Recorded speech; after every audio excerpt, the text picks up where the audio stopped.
እንባዋ በአራት ማዕዘን እየወረደ በተሰበረ ልብ ታሪኳን ያጫወተችን የዛሬ እንግዳችን ከአንዴም ሁለቴ ከሁለቴም ሶስቴ ባለቤቴ በላይ ላይ ሲማግጥ ነበር ትላለች። ስልኩ ሲጠራ መልሶ ዘጋው አነሳውና ሶፋ ላይ እንደዚህ እንደተኛ ማለት ነው። ገባውና አየሁት። ኢሞ ነው። ፕሮፋይሏ ግን ልጅ አቅፋለች እና የድምጽ መልእክት ነበረ። ውዴ ሰላም ገባክ? መንገዱ አልጠፋብህም? እስከ ጎሮ ብሸኝ ኖሮ እኮ ጥሩ ነበር ይላል። ተስፋዬን ሁሉ አጨለመው። ከዛ በኋላ መተንፈስ እስከሚያቅተኝ ሆነ። ወደ ስራ ቦታ እንዳልመጣ የሚከለክለኝ ባለቤቴ ለካ ጉዱን እንዳላውቅበት ነበር ትላለች። ሼድ አሉ። እዛ ሼዶች ጋር ቡና የምታፈላ ሴት አለች እና ግንኙነት ለካ ከሷ ጋር ጀምሯል። ጭራሽ ሲም ሳይቀር እኔ ጋር የሚያወራበት ሲም እና እዛ የሚያወራበት የተለያየ ነው። እዛ ሲሙ ቀይሮ ነው ቤት የሚመጣ። ከአንዴም ሁለቴ ከሁለቴም ሶስቴ በትዳሩ ላይ እየማገጠ ልጆቼን ብዬ በይቅርታ አልፌው ነበር። ይህ ግን እጅግ ጎድቶኛል ትላለች። ልጆቼ አባት እንዳያጡ ታገልኩ፣ ብዙ ታገልኩ፣ ግን አልሆነልኝም።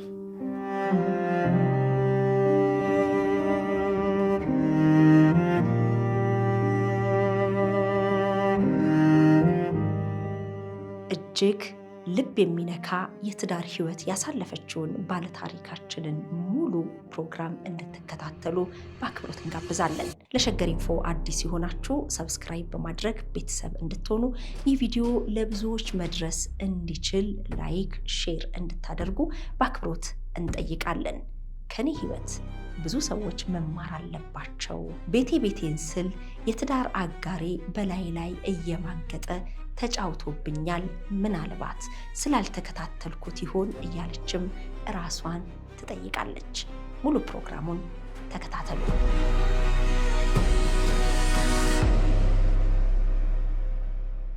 እንኳን ደህና መጣሽ። እንኳን ደህና ቆያችሁ። ራስሽን አስተዋውቂልኝ። መሰረት እባላለሁ።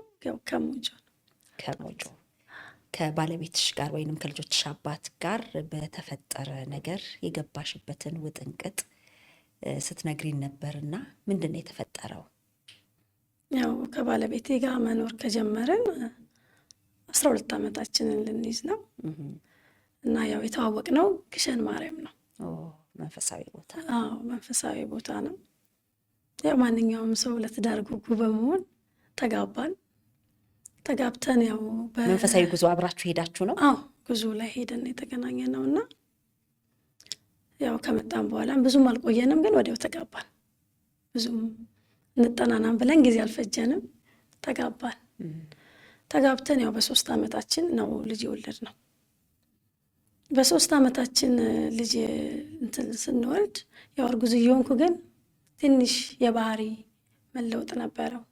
ነፍሰ ጡር በሆንኩበት ሰዓት ያን ያው ወደ እናትነት ሲሄድ ሆድም የሚከፋት ነገር ያን ነገር ለውጥ ሳይበት እየከፋኝ ምን እያልኩ ግን ቻልኩት።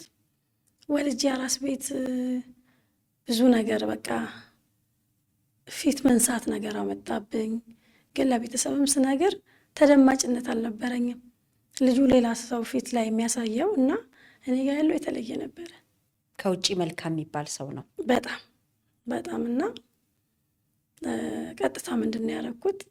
በስልክ የያዝኩትን ነገር ለቤተሰብ ማሳየት ወሰንኩ። ማንም ሊያምነኝ ስላልቻለ ማለት ነው። ምን ያሽ? በስልክ ከሌላ ሴት ጋር እንደሚያወራ ነገር ያዝኩ። ማዘርም ብትሆን አላመነችኝም ነበር፣ አያረግም ነበር ያለችኝ እና እዚህ የሚያመጣችኝ እህቴ ናትና ለእሷ ሳይ አላመኑም። በቃ ግን ይህን አያረግም ነገር እሱ ይህን አያረግም ነገር መጣ። አንቺ እንዴት ያሽው? ከባህሪ ለውጥ የተነሳ ነው። ስልኩን አጋጣሚ ነው ያየሁት። ስልኩ ላይ ያው የተጻጻፋቸውን ነገሮች አየሁ እና እናቴን በጣም አዘነች። ልታረሰኝ መጣ ነበር። የነሳ አባት መጡ። ያው ተጻጽፍ ያለው ግን ያረኩት ነገር የለም። ይቅርታ አድርጉልኝ በሚል ካሁን በኋላ ላይ ደግም መስቀል ይዞ ማለት እና ያው ተነሳው ከራስ ቤት ህይወት ቀጠለ እንደዛው ማለት ነው። የመጀመሪያ ልጅ ያው እንደዛው እያለን እየኖረን እያለ ኮሮና በአጋጣሚ ኮሮና ሆነና ስራ ጠፋ። ኮንትራክት ነበር የሚሰራው ግንበኝነት ምናምን ነበር የሚሰራው። ስራ ሲጠፋ ቤት የጀመርነው ቤት ነበረና እሱን አስይዘን ለመበደር ወሰንን። ተበደርን፣ 1 ሚሊዮን ብር ተበደርን ስራ ለመቀየር። ለምን ስራው ቆመ የሱ። ከዛም በኋላ ወደ ግሮሰሪ ስራ ጀመርን። ወደሱ እየሰራን እያለ መኪና ጋዛን፣ ሰርቪስ፣ በዛው በተረፈው ብር ማለት ነው። የኛውን ግሮሰሪ ቀጠልን። እየሰራን እያለ የሱን ባህሪ እየተቀየረ መጣ እንደገና ማለት ነው። ወደዛ ስራ ቦታ ባልሄድበት ደስተኛ ነው። ስለ ሂሳብ ባልጠይቀው ደስተኛ ነው። እኔም ለልጄ ብዬ መጎዳት ጀመርኩ እና ምን ሆነ መጨረሻ ላይ ያው እንደዛ እያሸሸኝ ሲመጣ አስገባኝ ወደ ስራ ባክ ብዬ ለመንኩት። አይሆንም ማለት መውለድ አለብሽ ብትወልጂ ጥሩ ነው የሚል መጣ እንጂ ወደ ስራ እንደገና ደግሞ አቋርጠሽ እንትን አትይም አለኝ። ሁለተኛዋ ልጄ ተረገዘች። ሁለተኛ ልጄ ስትረገዝ ማለት ያው ከሌላ ወልድ ከምትወልጂ አግብተሽ እንደገና ለልጅሽ እህት ከአንድ እናት ከአንድ አባት ጥሩ ነው በሚል ወስኜ ነው እንጂ ትዳሩ አልተመቸኝም። ባህሪው ተቀይሯል ብዬሻለሁ። ምንም አይነት እንትን ድጋፍም የሆነ ወጣ ገባ ነው የሚረዳኝ። ስራ ላይም ሊያስጠጋኝ አልፈለገም። ግን እኔ ያው የስራ ሰው ነኝ። መጀመሪያ ህይወቴም ከኋላ በጣም ከባድ ህይወትን አሳልፍ ያለውና በቤት ቁጭ ማለትን አልለመድኩም። ከዛ በመሀል ላይ እሷን አርግሼ ያለው እንግዲህ ብድር ነው ብዬሻለሁ። ቤቱን ልሽጠው ብሎ አለኝ። የሰራ ነው ቤቱ በጣም ታዋቂ ቤት ነው። በጣም ነው የምንሰራው። ቤቱ ይሰራል በጣም።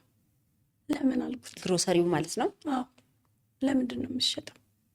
ባንክ ከሚሸጠው እኔ እሸጠዋለሁ አለኝ። ለምን ባንክ ይሸጠዋል? እየከፈልክ አይደለም እንዴ ምናምን አልኩት። አልከፈልኩም አለኝ። ሰርቪሱ ድርጅት ውስጥ ነው የሚሰራው። የዛ ክፍያ አለ፣ የስራ አለ። ምንም የሚያግድ ነገር አለ ብዬ አልጠብቅም። ለምን ቤቱ እየሰራ ነው። ከዛ አልሸጥም አልኩት። እኔ አልሸጥም፣ ዋጋ ከፍያለሁ ይሄን ቤት ለማግኘት። 16 ዓመት ያለው ነው አረብ ሀገር ሄድኩት። ከዛ እንደመጣው ነው ከሱ ጋር የተገናኘሁት በአጋጣሚና። ከአረብ ሀገር እንደመጣሽ የማግባት ሀሳብ ነበረሽ? አልነበረኝም። አጋጣሚዎች ናቸው። ሁሉ ነገር አጋጣሚ ነበር። ከሱ ጋር መገናኘቴ ተመልሼ የሚሄድ እቅድ ነበረኝ እና ምን ያደርጋል ተፈራርሞ ውልጅ ጨርሶ አዳማ እንሄዳለን። አዳማ ሄድን። እዛ ቤት ላይ መፈራረሙን አላውቅም። እዛ ቤት ላይ አንቺ አረብ ሀገር የሰራሽበት ገንዘብ ነበረበት? አዎ መጀመሪያ 2 ሱቅ ነበረኝ ከሱ ጋርም ሳልጋባ ማለት ነው። አንድ ውሃ ምናምን የምሸጥበት አለኝ። አንድ ደግሞ ተደራጅቼ ያስገኘሁት ቦታ ነበረኝና እዛ ላይ ልብስ ቤት ነበረኝ። እሱን ሁሉ ትቼ ነው እንግዲህ ወደዚህ ወደ ቤትነት የገባሁት ማለት ነው። እና አዳማ ይዞኝ ሄዶ ሲሄድ ገዢዎች አሉ ቁጭ ብለዋል። ምንም ምርጫ የለም፣ ሸጬዋለሁ። ከእነሱ ጋር ተዋውያለሁ። መፈረም አለብሽ አለኝ።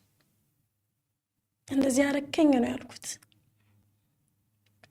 አዎ በቃ ባንክ ከሚሸጠው መሸጥ ነው የሚሻለኝ። እኔ በግሌ ሸጭ የሆነ ነገር ባተርፍ ነው የሚሻለን እንጂ ምንም ምርጫ የለም አለኝ። ፈረምኩ። ማለት የልጅነት ቅርሴ ነው። ያለ እድሜ መማር ሲኖርብኝ ትቼ እጄ ያፈራሁት ንብረት ነው። ፈረምኩኝ። ከዛ አለቀስኩ። ከአዳማ ያለቀስኩ ሞጆ ደረስኩ። አልፈርምም ማለት አትችይም ነበር? እዚያ የሚያሳምን ነገር ምንድን ነው ያሳመነኝ? ባንክ ይሸጠዋል ብሎ አሳመነኝ። ትንሽ ነገር ማትረፍ እንዳለብኝ አመንኩ። ልጆች አሉ እዚህ ጋር ቢያንስ ለእነሱ የሆነ ነገር ማትረፍ አለብኝ ብዬ አሰብኩ። ደግሞ ምንም ምርጫ የለኝም። እዚህ ጋር እዛ አብረው ነው ያሉት፣ ፈርመው ጨርሷል። የቀረኝ አንድ ፊርማ ናት። እኔ በማውቀው ማለት ነው፣ እኔ በተረዳሁት ቀጥታ ወደ እናቴ ቤት ነው የሄድኩት። የስራ ቦታችሁ ነው የመኖሪያ ቤታችሁ? የመኖሪያ ቤታችን ነው። የስራ ቦታችንን ተከራይተን ነው የምንሰራው። ወደ እናቴ ቤት ሄድኩ። የጭንቅሽ እናትሽ ናት እና ወደ እናቴ ቤት ነው ቀጥታ ሄድኩት። ሰውነቴ ይንቀጠቀጣል፣ መናገር አልችልም።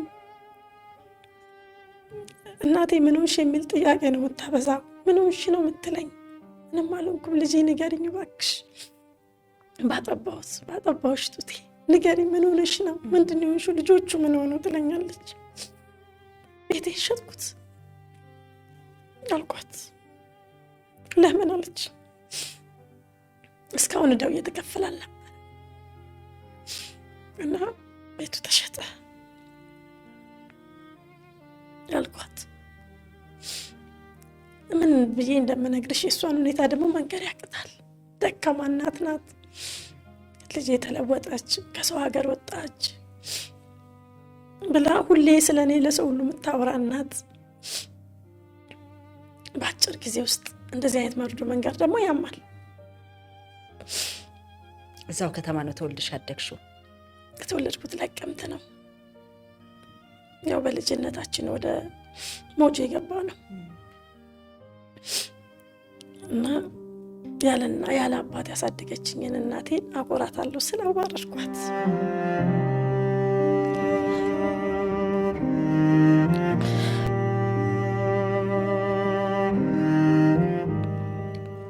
ምንም ምርጫ የለሽም። እንደገና ህይወት ይቀጥላል። ከተሸጠ በኋላ እንደምንም ብለን ግማሹን ከፍለን በተረፈው ቦታ ገዛን። ቦታ ተገዝቶ ያው ኪራይ ቤት ነው እንግዲህ የምንኖረው። ሰርቪስ አለ ብዬሻለሁ። ያለኝ አማራጭ ያን ሰርቪስ ሸጬ እንደገና ቤቱን መስራት ነው። በ3 ወር ውስጥ ነው በ4 ወር ውስጥ ቤቱ አለቀ ብለሽ ታምኛለሽ? ቦታ ገዝታችሁ? አዎ። ምክንያቱም የተከራየንበት ቤት ልቀቁ ተባልን። 1 ወር ብቻ ነው የሰጡን። እንደዛው እያለ ላስቲክ ወጥሬ ገባን። አላያችን ላይ ነው እቃውን ይዘው የመጡት የቤቱ ባለቤቶች ማለት ነው። ውጡ ተብለን እኛ ሳንወጣ እቃውን ይዘው ገቡ። እንደዛው ላስቲክ ወጣጥረን ገባን። እንደዛው እያለ ያላለቀ ቤቱ ማለት ነው ሙሉ በሙሉ ባያልቅም ጨረስን። አሁንም ሌላ አዲስ ርዕስ መቀየር፣ ከምጠብቀው በላይ ፊት መንሳት፣ ስራ ልጀምር እሺ አሁንም ባክን ብዬ ብለምን በሽማግሌም ባስለምነው እምቢ አለ። ለምንድን ነው ስራ እንድትጀምር ያልፈለገው? አላቅም፣ ግን ስራ እዛ ቦታ እሱ ያለበት ቦታ እንድገኝ አይፈልግም። ከዛም በኋላ ከፈለገች እንጀራ መጋገር ትችላለች፣ እንጀራ ጋግራ ታስረክበኛል። እንጀራ መጋገር ጀመርኩ። ያስጋገርኩ ለሱ ማስረከብ ጀመርኩ። ጭራሹኑ ለልጆቹ ልብስና ጫማ መግዛት ተወ። እኔ ምን የሚያሳላቸው ዩኒፎርም እንኳን አሰፋላቸው ስል 3 ገብቻለሁ እሱን ለመጠየቅ 3-4 ለምኜው ነው የሚሰጠኝ። ግን አንድ ቤት ነው የምትኖሩት? አዎ። ለላይ ብለሽ ስትነሺ ደግሞ ያው እናቴ ትልቅ ሰውም ስለሆነች ተለያይታ ኖረች መባል ተፋታሽ መባል በጣም የምጠላው እንትን ነው። ልጄ ቻይ እባክሽን፣ ስንት እናቶች እኛ እኮ ስንት ነገር አሳልፈን ነው መቻል አለብሽ ቻይ ነው የምትለው እንጂ ተፋች የሚለውን ነገር አትመርጠው። እኔ ግን አልቻልኩም። ከሰስኩት ለመለያየት ማለት ነው። ለምን ልጁ ማረፍ አልቻለም በፍጹም። አሁንም ሽማግሌ ሰበሰበ። በምንድን ነው ማረፍ ያልቻለው? በቃ ከሌላ ሴት ጋር ነው። በቃ ስልኩን ጭራሽ ሲም ሳይቀር እኔ ጋር የሚያወራበት ሲም እና እዛ የሚያወራበት የተለያየ ነው። እዛ ሲሙን ቀይሮ ነው ቤት የሚመጣው። ሽማግሌ ሰበሰበ። ምን አለ? ታረቅን። ልጆቼን ነው የማየው ቶሎ ብዬ። ለምን በልጅነት ያሳለፍኩት ዋጋ የከፈልኩት ነገር አለ። አባት ማጣት ምን ያህል እንደሚጎዳ አይቼዋለሁ። አባቴ ሲሞት እኔም ገና 11 ዓመት ምናምን ልጅ ነኝ። ስለዚህ አባት ማጣት ከባድ ነው። ለዛ ብዬ ልጆችሽ አባት እንዳያጡ ታገልኩ። ብዙ ታገልኩ፣ ግን አልሆነልኝም። እንደዛው ሆድና ጀርባ ሆኖ መኖር በይው በቃ። ደስ ሲለው ያናግረኛል፣ ደስ ሲለው ይዘጋኛል። ስራ ነኝ እያለ 4 ሰዓት ትንሿ ነው፣ በጊዜ ናት። 5 ሰዓት 6 ሰዓት ይገባል። እኔም ስራ ነው ብዬ አመንኩ። በቃ ራሴ ማመን ስላለብኝ ማለት ነው። ግን ሌላ ሴት ጋር እንደሚሄድ መረጃው ይደርስሻል? የተለያዩ ሴቶች እንዳሉ ትሰማለሁ። ከአንድ አይደለም። ሽማግሌ ይዤ ገብቼ ለምኜዋለሁ። ብዙ ነገር ጠሬያለሁ።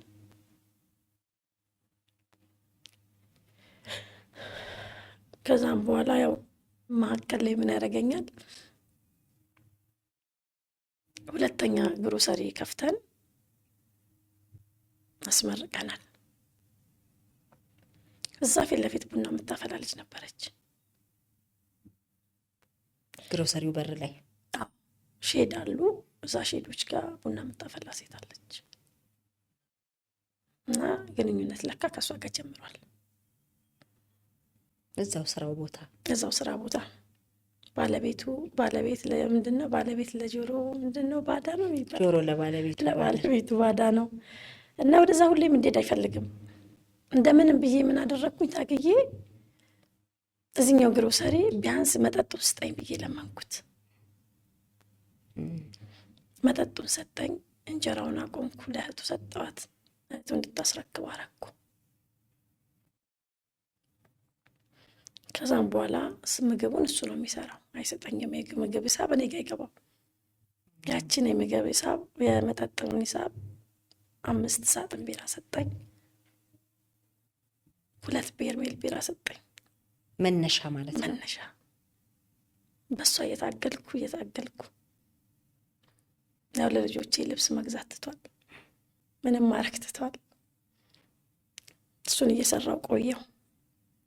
ከዛ እዛ ላይ ምን ሆነ? ያችን ልጅ ጾም ፋሲካ ጾም ላይ ነው ቡና እንድታፈላ ለካ አምጥቷታል። ጾም ላይ ስለሆነ ብዙም አልሄድኩም እኔ። ከዛ ማታ ላይ እንደዚህ ስልኩ እንትን ይላል፣ ቫይብሬት ላይ እንትን ላይ አድርግቶታል። አነሳሁት። ተኝቷል እሱ። ሳነሳው የተላኮቹ ፎቶዎች፣ ሜሴጆች ምናምን አየው። ልጅቷን አውቃታለሁ፣ ግን ማስተናጋጅ ትሁን ምን ትሁን አልመጣችልኝም። ልጅቷን አውቃታለሁ። በቅርብ ግን አንድ ቦታ ስትሰሩ ነበር? በቅርብ አንድ ቦታ እሱ ጋር እንደምትሰራ አውቃለሁ። ግን በቃ ታውቂያለሽ፣ እዛ ስለማልሄድ ብዙ ጊዜ ፊቷን አውቀዋለሁ። ግን ምንድናት እቺ ልጅ? እኔ ጋር አስተናጋጅ ነበረች እኛ ጋር ወይስ ምንድን ነው?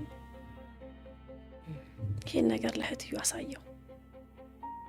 ተነስተን ወንድምሽን እንጠይቅ አልኳትና ይዣት ሄድኩ። የተላኩት ምን መልእክቶች ወደ አንቺ ያስተላለፍኩ አሁንም ድረስ አለ። ይዤ ሲሄድ እሷ ከሽንት ቤት ትመጣለች። ከየት? ከዛው ከግሮሰሪ። እኔ እንግዲህ ገና አድራሿ ልጠይቅ እየሄድኩ ነው። የላከችብለትን ፎቶ ልብስ ለብሳ ነው የመጣችው። ደነገጥኩ። እህትየዋም ደነገጠች። ምን አይነት መልእክት ልካ ነው አድራሻ ፍለጋ ያስወጣሽ? አዳማ እንደሚሄዱ መሄድ እንዳለባቸው እንሂድ፣ አዳማ ይዘን እንሂድ ነው የሚላት። አይ ዛሬ አይደለም በቃ እንዲህ ልበልሽ፣ የፍቅር ቃላቶች መመላለስ ነበረ። ከዛ ምንም አላልኩም። ወይ በእግር የፈለጉት በምን ይገኛል ብዬ ሆነ ተረት የሚተረተውን ተረትኩና ነይ እስቲ ያልኳት ይዤ አገባሁ። ቢሮ አለ፣ ወደ ቢሮ ይዤ አትገባሁ። እንዴት ነሽ ሰላም ነው ካልኳት በኋላ እስቲ እንዴት ነው ስለ እኔና ስለ ግዛው ምንድን ነው የምታውቂው? እኔ ምኑ ነኝ? ሚስቱ ነሽ ታውቂያለሽ? ሚስቱ እንደሆነ ካው ከሱ ጋር ምንድን ነው ያለሽ ግንኙነት? ምንም አለች። እርግጠኛ ነሽ አልኳት። እንዴ መሲ ምን ማለት ፈልገሽ ነው? ምንም የለንም አለች። ከዛም በኋላ ስልኬን ከፈትኩና ይሄ ፕሮፋይል ያንቺ ነው አይደለም? ይሄ ፎቶ አልኳት። የኔ ነው አለች። አሁንስ ምንም የለሽም አልኳት። አይ አለችና ጎነበሰች። ከዛም በኋላ ሜሴጁን አሳየኋት። ምንድን ነው የምትፈልጊው? ልጆች አሉት የለውም? አለው። ታዲያ ለምን? ያገባኛል ብለሽ ከሆነ ተሳስተሻል። እኔ አግብቼው ራሱ ያልተረጋጋ ሰው አንቺን የሚያገባሽ ከመሰለ ተሳስተሻል አልኳት። እኔ አይደለሁም ነግሬዋለሁ፣ ባለትዳር ነህ ብዬዋለሁ። እሱን የመጣብኝ እንጂ እኔ አልመጣሁበትም አለች። ምን ትያለሽ አንቺ? በዚህ ቦታ ምን ታረጊያታለሽ? ከባድ ቦታ ላይ ነው የተቀመጥሽ። ለምን መጣሽ ታዲያ አልኳት። ቡና እንዳፈላ እዚህ አድርጎኛለች። ይሄን ያህል ማለት ነው።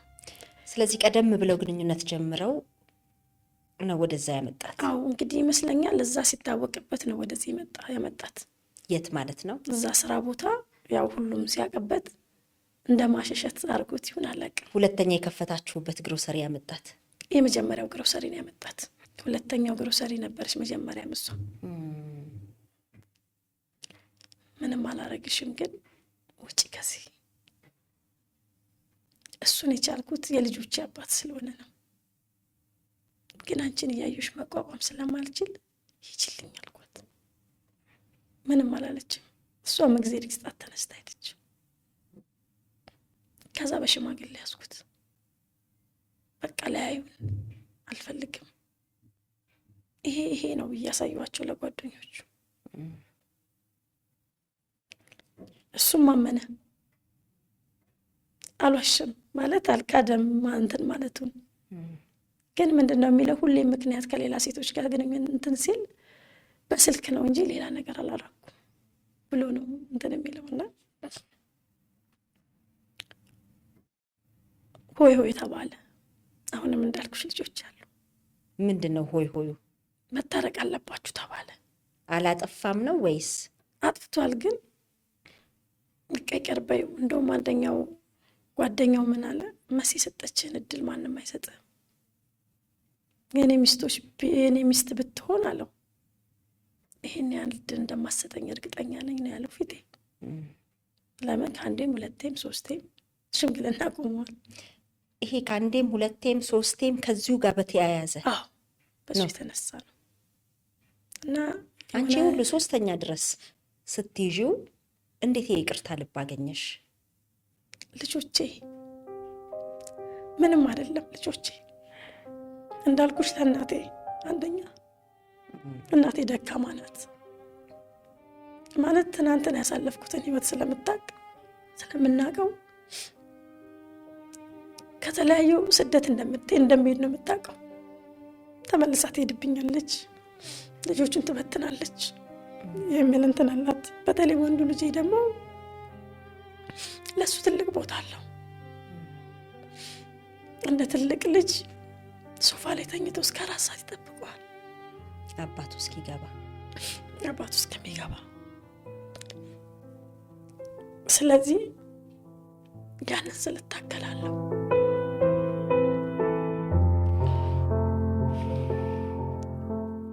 ያም ሆኖ ታረቅን። ከዛ ያንኑ ስራ መቀጠል ጀመርኩ። እየሰራው ነው። ያው የምግቡ መጥቶ ይወስዳል። እኔም የቢራውን ሰራለሁ ከ5 ወደ 10 ከ10 እያሻሻልኩት መጣ። አሪፍ ሆናል። ስራው ጥሩ ሆነ። ግን በመሀል ኮሪደርም ልማት ተብሎ ቤቱ ፈረሰ። እኔም ታመምኩኝ። ሁለቱም እግሬ መሄድ አይችልም። ሐኪም ቤትም ብሄድ ምንም ነገር አይታወቅም። ድንገት እግርሽ አልታዘዛለ? ድንገት እግሬ አልታዘዛለ። በዱላ ነው የምሄደው። በሰው እጅ ነው እንደዚህ ተደግፌ ምናምን የምሄደው። እግሬ መሄድ አቃተው።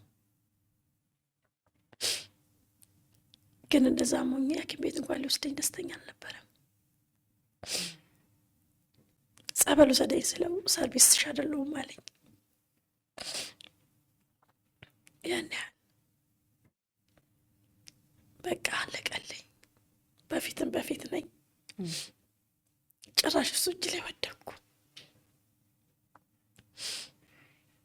እቤት ስውል ጭራሹን አስቢ፣ ቆመሽ ያልተሳካልሽ እቤት ሆነሽ ጭራሽ ማን ያግዝሻል? እናቴ ተመልሳ መጣች እኔ ጋ። እናቴ ልታስታመመኝ መጣች። ምንም በሕክምና እንዲህ ነው ያልተባለ ግን እግርሽ አልታዘዛለ? አዎ እዚህ ድረስ መጥቻለሁ፣ አዲስ አበባ ድረስ። ምንም ይሄ ነው አይባልም። ጸበል በቃ ፍልዋ ሞከርኩ፣ ምንም ሞከርኩ። ጸበል በቃ መከታተል ጀመርኩ። በዛ መሀል ስንት ጊዜ አዙርልኝ ስለው የነበረው ቤቱን ላዞርልሽ ነው አለኝ። ያ ማለት የመጀመሪያው ከተሸጠ በኋላ የገዛችሁትን ቤት በሱ ስም ነበር የተገዛው? እሱ እንትን ነበር የወሰደው፣ ውክልና ነበረ። ብዙ ጊዜ በሽማግሌ ለምኜዋለሁ። ለምን ያ ቤት ሁሌ የሚያሳስበኝ ስለሆነ ቢያንስ ለእኔ ባታዞር እንኳን ለልጆቹ አዞር እለው ነበር። እና ላዞርልሽ ነው አለኝ። አላመንኩም። እውነቴን ነው የምልሽ፣ አላመንኩም። ደስ አለኝ። አዞርልኝ። ሄጄ በቃ እንደ ድል እንደማድረግ ለእናቴማ ይህ ቤቱን እኮ አዞረልኝ። እንዴ ልበልሽ፣ የሆነ አዲስ ሀብት እንዳገኘ ሰው ማለት ነው። የሰው የሆነ እንዴት ነው ነገር አልኳት። ግን እንዴት ድንገት ላዙርልሽ አለሽ? ጥያቄ አልፈጠረብሽም? ማለት ስጠይቀው ስለነበረ በቃ የሆነ እንዴት ልበልሽ። ሁለተኛ ደግሞ በዛችሁ ልጅ ኬዝ በተጨቃጨቅንበት ሰዓት በቃ ቢመለስ ብዬ ጸበል ይዤ ሄጄ ነበር። እንዴት ተባብለን ስውሯ ማርያም ማለት ነው። በቃ እናቴ ስውሯ ማርያም መለሰችው። ከዚህ ቀደም መስቀል ይዞ ዋሽቶሻል? መስቀል ይዞ ሙሏል። ልጄን ወልጄ የመጀመሪያ ልጄን ዋሽቶኛል እና ከዛ ተመልሷል ወደ በፊቱና አሁን ደግሞ ይዤ ሄድኩ። እስቲ ሂዱ፣ ሁሉም እስቲ ጸበል ሂዱ። በቃ የሆነ ነገር መንፈስ ነው እንጂ እናንተ ቤት የገባው እንደዚህ የምትለፉ ልጆች ብታዩ በጣም ይለፋል እኮ። ስታዩ እንደሱ ሰራተኛ የለም። ያየው ሰው ራሱ አያምንም እሱ አረገ ቢባል ማለት ነው። እና እዛ ይዤ ስለሄድኩ እንደዛ ሲለወጥ ደስ አለኝ። ማርያም ሰምታኝ ነው፣ ኪዳነ ምሕረት እናቴ ስውሯ ማርያም ሰምተውኝ ነው። ደስ አለኝ። ለልጆቼም ጥሩ መሆኑ ጀመረ። ልጆቼ መንከባከብ አባዬ ማቴ ምናምን ማለት ጀመረ። ታዲያ በምን ብለሽ ሌላ ነገር ታስቢያለሽ? ለውጥ ነው ይሄ፣ ለውጥ ነው። ያላየሁት እንክብካቤ ነው።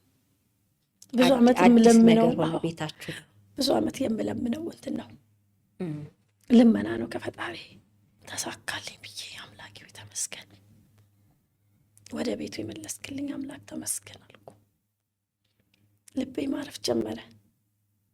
ላንቺን ፍቅር ማሳየት ጀመረ። ይሻላል። ለልጆቼ እኮ ሰላም፣ ጤና፣ የሆነ ደስታ ካሳያቸው ለእኔ ደስ ይለኛል። ልጆቼ ሲደሰቱ ነው ደስ የሚልሻ። እኔም እሱን እንፈልገው። ሐዋሳ ገብርኤልም ይዞኝ ሄዷል። እግሬ ከመታመሙ ቀደም ብሎ ማለት ነው። ያው የስለት ልጅ ስለሆነ ልጄ ሐምሌ ገብርኤል እንሄዳለን። የተጋባንበትም ነው። ኦኬ፣ ሐምሌ ገብርኤል ነው የተጋባችሁ? አዎ ሐምሌ ገብርኤል ለታ ነው የተጋባ ነው እና ልጄም የገብርኤል ስለት ስለሆነ እንሄዳለን። ይዞን ሄደ። ቀኑ ይመስለኛል ሐምሌ ገብርኤል ባለፈው ቅዳሜ ላይ ነው። ቅዳሜን ዋለን፣ እሑድን ዋለን። ልጆች ደስተኛ ሆነው እዛው ሐዋሳ። አዎ ከዚህ በላይ ምን ትፈልጊያለሽ ታዲያ? ለእኔ ጉጉቴ ነው፣ የ10 ዓመት ጉጉቴ ነው። እና ያንን ስላየውኝ ተመልሷል በሚል ነበረ ያን ሲያረግ ደስ ያለኝ። ደስታዬን ሳልጨርስ ሌላ ነገር ይዞ መጣ። በር ልበደር ነው አለኝ። ስሜን ያዞርከው ለዚህ ነው እንዴ አልኩት። አይ እንግዲህ ነገር አመጣ። ለምን? እቁብ ሲሰበስቡ ነበረ። ግሮሰሪ ውስጥ እቁብ ይሰበሰባል? አዎ። እና ያጣሉልኝ ሰዎች አሉ። ከ4 እስከ 500 ሺህ ብር ያጣሉልኝ አሉ። እነዚህኞችን ከማስጨንቅ ያጣሉልኝ ከስሻቸዋለሁ፣ እነሱን ለእነሱ ልስጣለኝ። ከሳል? አዎ። እና ይመልሱልናል አልኩት። አዎ ይመልሳሉ። ህግ አይደል አለኝ። ስጋት አለኝ። በፊት የሸጥኩት ቤት አለኝ። ከባንክ ተበድራችሁ የተሸጠ ቤት አለ? በሱ የተነሳ የተሸጠ ቤት ስላለኝ አሁንም ውስጥ ይፈራ። ችግር የለውም እኮ አለኝ። ለምን እዛ ጋር ጥሩ ሁሉ ሆኖልኛል፣ ይዋሸኛልን ብዬ አላመንኩም። እሺ አልኩት። እንግዲህ እግሬን አሞኛል፣ መሄድ አልችልም ብዬሻለሁ። ሐምሌ ገብርኤልም ስትሄዱ እግርሽን እንዳመመሽ ነው? ደህና ነበርኩኝ ያኔ። ከዛም በኋላ ወረቀቶችን እያመጣ ያስፈርመኝ ጀመረ። በጥሩ ሁኔታ ነው የሚያመጣው። ይህን ስሙን ካዞረ በኋላ ጥሩ መሆን ጀመረ። እኔም ገልጬ ማንበብ ለምን እንዳቃተኝ አላውቅም። ያለኝ እንግዲህ ከ400 እስከ 500 ሺህ ብር ነው ያለኝ። እፈርምለታለሁ፣ እፈርማለሁ፣ ያመጣል፣ ይፈርማለታለሁ፣ ይሄዳል። ደረጃ መውጣት ስለማልችል ማለት ነው። የመጨረሻውን ግን ሄደሽ ነው የምትፈርሚው አለኝ። ግድ ነው አለኝ። እሺ አልኩት። አንድ ቀን ቢያንስ እርግጠኛ ነኝ ከ1 ወይ ከ2 ፊርማ በላይ አልቀረኝም። ሶፋ ላይ ተኝተዋል። እናቴ ጸሎት ላይ ናት። ስልኩ ይጠራል። ስልኩ ሲጠራ መልሶ ዘጋው። አነሳውና ሶፋ ላይ እንደዚሁ እንደተኛ ማለት ነው። ከዛ ለምን ዘጋው? ሶፋውን ተደግፌ የለ ነው እንደዚህ ሄድኩ። ደረስኩ እሱ ጋር። እንደዚህ እንደያዘው ነው ስልኩን። ቀስ ብዬ ከእጁ ላይ አነሳሁት። ምን ጠርጥረሽ ነው? አላቅም። ስለዘጋው ብቻ ገባውና አየሁት። ኢሞ ነው። ፓስወርዱን ታውቂዋለሽ? የስልኩን? አውቀዋለሁ። ከዚህ በፊት ሲም እየቀየረ ነበር ወደ ቤት የሚመጣው? አዎ። ሳየው ወደ ኋላ ተመልሷል። ከዛች ቡና ከምታፈላው ሴት ጋር ነው ወይስ? ፕሮፋይሏ ግን ልጅ አቅፋለች እና የድምፅ መልእክት ነበረ። ውዴ ሰላም ገባክ? መንገዱ አልጠፋብህም? እስከ ጎሮ ብሸኝ ኖሮ እኮ ጥሩ ነበር ይላል። ተስፋዬን ሁሉ አጨለመው። ከዛ በኋላ መተንፈስ እስከሚያቅተኝ ሆነ። ደግነቱ ልጆቼ ተኝተው ነበረ። እናቴ ግን ጸሎት ላይ ናት። አላናግረው ሆነ። ግን አላስችለኛል። ቀሰቀስኩት። ውዴ የምትለዋን ስለሰማሽ ወይም ደግሞ ቀን ሌላ ቦታ ስለዋለ ነው ወይስ በደንብ የሚያረጋግጥልሽ አገኘሽ? ሜሴጆቹ የፍቅር ናቸው። የኔ ፍቅር ይላል ከውዴም በላይ። እሱ ከሞጆ እንደሚወጣ ያወራ ማለት አላውቅም። ከዛ ተነስና ግባ አልኩት። ተኛ ተነስና ግባ አልኩት። እናቴም እንድትሰማ አልፈልግም። ይባስ በሽታ መጣል አልፈለግኩም።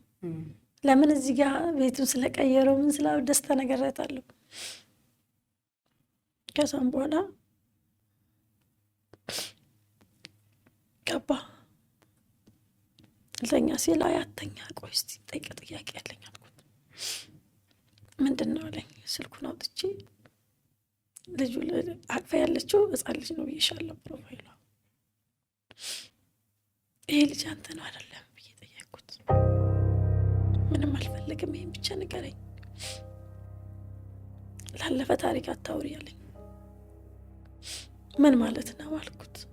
ንገረኝ፣ ያንተ ልጅ ነው አይደለም አጨቅጭቅኝ አለኝ። ምንም አላልኩም። ቀጥታ እግሩ ላይ ነው የወደቅኩት። እግሩ ላይ ወደቅኩና እባክህ ለልጆቻችን ስትል ተወኝ አልኩት። ተወኝ በቃ ልኑር፣ ለልጆች ያስፈልጋለሁ። በእርግጥ አልጠቅምም ይሆናል፣ በእርግጥ ልክ ነህ እቤቱ እያለሁ፣ ግን ተወኝ ልኑርላቸው፣ እንደዚህ ሆኜ ልኖር አልኩት። መለያየትን የፈለግሽው? ደከመኝ። ብለሽ ብለሽ ያከብዳል። ማርም ሲበዛ ይመራል ይባል የለ። አቃተኝ፣ እውነት አቃተኝ። ለማንኩት እሺ። ከዛ ወደ ኋላ ሸሸ። እንደዛ እንትን እንዳልኩ እንደወደኩ ነው ላይ ባጨቀጭቅኝ ትሮ ነው ያንቺ ጭቅጭቅ በሳለኝ። ተው ብዙ ነገር ችያለሁ። የቻልኩም ለማንም ብዬ አይደለም ለልጆቼ ስለ የቻልኩ ካልኩት ተወኝ በቃ ይበቃኛል፣ እንድኖር ብቻ እድል ስጠኝ። አንድ ሺህ ባሆኛለሁ፣ ከዚህ በላይ ምን ትፈልጋለህ አልኩት። ሊወጣ አለና ተመልሶ መጣ። አወራለሁ በቃ የሚሰማኝ ይመስል አወራለሁ። ጸለይኩ፣ እውነት ጸለይኩ። እኔ ያጥፋህ ብዬ እንኳን ጸለይኩ። ልቦ ነው መልሽልኝ ብዬ ለምኛለሁ። ግን አንተ ልትመለስ አልቻልክም። ስለዚህ በቃ ተወኝ፣ ለልጆችህ ብለህ ተወኝ አልኩት። ምንም አልመሰለውም፣ ተኛ። የኔ እምባ የኔ ጩኸትም ምንም አልመሰለውም። ስለ ልጅቷ ምንም አላለሽም? ምንም አላለኝም፣ ተኛ። ጠዋት ሲነሳ ለልጆቹ እኔ እንደዛው እያልኩ የተንፋቀኩ ቆሜ ቁርስ እየሰራሁ ነው ለትምህርት ቤት። መኪና ሲያስነሳ ቤታችን ሰላም ከሌለው ፊርማውን አልፈርምም አልኩት። የምን ተስፋ ነው ታዲያ? አለቀ። የኔ እናንተ ነገር አብቅቷል። አልፈርምም አልኩት። ለብድር ሲያስፈርምሽ የነበረውን ማለት ነው? አዎ፣ እሱን እናያለን ብሎኝ ሄደ። ከዛ ጎረቤት ሰው ላከብኝ ትፈርምልኝ ብሎ። አልፈርምም አልኩት። ይሄ ነገር መብቴ ከሌለው ከሌላ ሴት ከሆነ ምን ያደርግልኛል? የምፈርመው እኮ ከዕዳ ነፃ ለመሆንና ቤቴን ለማቆም ነው። ቤቴን ካፈረስኩት ምን ያደርግልኛል? መክፈል ይችላል። የእሱን ድርሻ ይውሰድና ይክፈል። እኔ ከእሱ ጋር መኖር አልፈልግም ካሁን በኋላ አልኩ። ነው መሲ ያለኝ። አዎ አልኩት። ከዛ ይህን ነገር መልሱን ሲነግረው ብትፈርምልኝ ይሻላል፣ ካልሆነ በቤቷ ላይ ወስና ነው ብሎ ላክ። ማታ ገብተው ደግሞ ይተኛል። ይመጣል፣ ማታ ይመጣል። አንነጋገርም። ግን ለዚሁ ለጎረቤት ሰው ነው መልሶ የላከው። ከዛ መጣና ኧረ መሲ አንቺ የምትይው ነገር እና እሱ የሚለው ነገር አልተገናኘም ማለት አልኩት። ብሩ ብዙ ነው የሚመስለኝ አለኝ። ለእኔ እንግዲህ ከ400 እስከ 500 ሺህ ብር እሱም እንደከሰሰ ነግሮኛል። ስለሌላው አይመለከተኝም አልኩት። ኧረ መሲ ታያስቢበታለኝ። አላስብበትም ከዚህ በላይ አልኩት። ከዛ ቀጥ ብዬ ባንክ ሄድኩ። ባጃጅ ጠራውና ባንክ ሄድኩ። ጠበኩትና ማናጀሩን ታች ላይ ብሩን በእኔ እንኳ ስም ቢያወጣ እንዳሰጡት አልኩት። ከዛውንም የመጨረሻ ነው ብሎ ሽማግሌ ላከ። እኔ በአቋሜ ተጸናው ነኝ። ምን ያህል ብርስ እንደሚበደር ሰምተሻል ከባንኩ? አዎ ያን ብር የሰማሁት ደግሞ እንደዚሁ ለእግሬ ሕክምና ሴት አዳማ ነው ይሄድን። ወንድሜ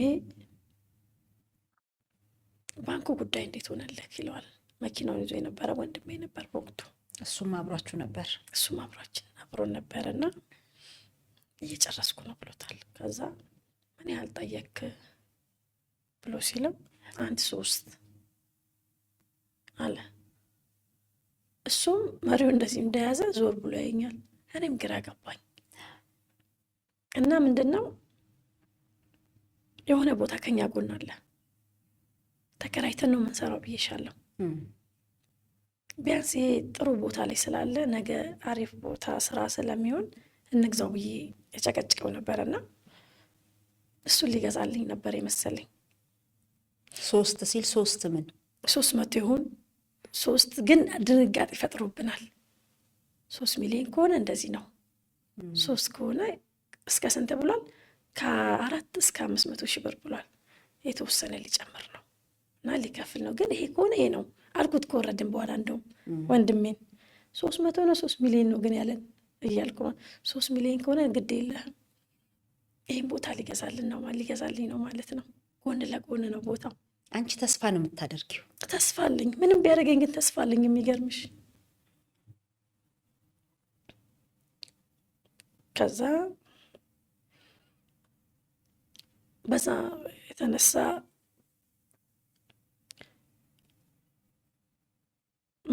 መጣ እሱ ማለት ነው። ባንክ ሄደሽ እንዳሰጡት ካልሽ በኋላ መጣና ነይ ብሎ አስጠራኝ። አጋዥ አለችኝ ትንሽዬ ልጅ መስንጥሪያት ብሎ ተጠራው። እንግዲህ አያናገረኝም ብዬሻለሁ። ገባሁ። ቁጭ በያለኝ። ቁጭ አልኩ። ቤትሽን ማፍረስ ነው እንዴ የምትፈልጊው አለኝ። አልፈልግም። ቤቴን ማፍረስ ብፈልግ አመታትን ሁሉ አልቆይም ነበር እስካሁን አልኩት። ትፈርሚያለሽ አትፈርሚም? የመጨረሻ ጥያቄ ነው አለኝ። አልፈርም። እቁብ እንደገና ሰብስበ መክፈል ትችላለህ።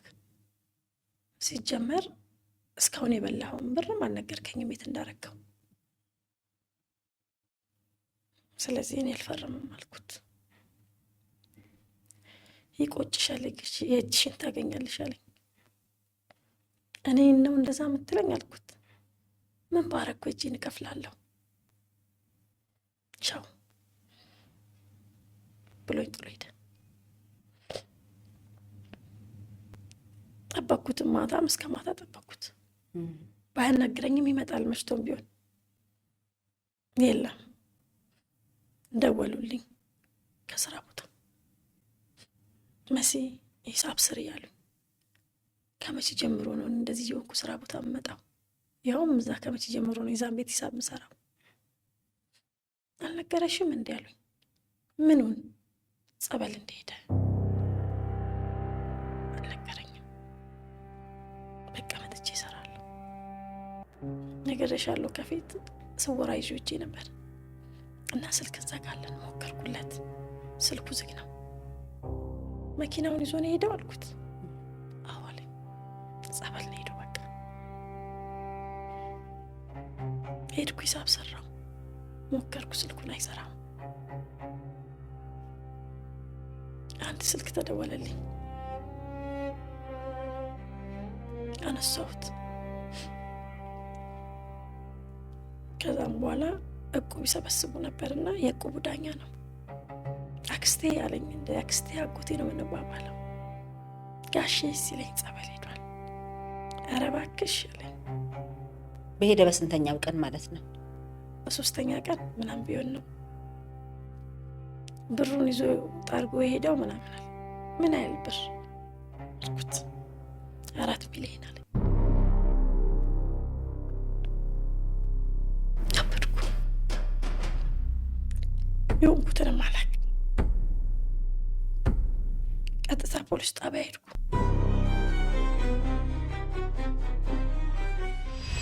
ትክክለኛና ተአማኒ የሆኑ መረጃዎችን ወደ እናንተ ወደ ውድ የሸገር ኢንፎ ሚዲያ ተከታታዮች የምናቀርብበት ቻናላችን ሸገር ኢንፎ ነው። ታዲያ ሸገር ኢንፎን ሰብስክራይብ አድርገዋል? ቤተሰብ ይሁኑን። ለአብሮነታችሁ ከልብ እናመሰግናለን። ላይክ፣ ሼር በማድረግም ለሌሎች ያጋሩ። ሸገር ኢንፎ ሚዲያ